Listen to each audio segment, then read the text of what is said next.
Мұқағали Мақатаев. Үш бақытым.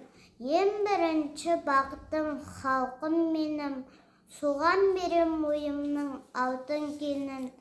Ол бар болса мен бармын, қор болмаймын, қымбатырақ алтыннан нарқым менің. Ай екінші бақытым тілім менің, тас жүректі тіліммен тілімдейдім. Кейде дүниемнен түңілсем де, қасиетті тілмен түңілмедім. Бақытым бар үшінші отан деген, Құдай деген кім десе отан дерем. Оты сөнген жалғанда жан барсың ба, ойланбай-ақ келді отал менен. Түтін түтет өз өрбі көгере бер, немелілер көбейсін шөберелер.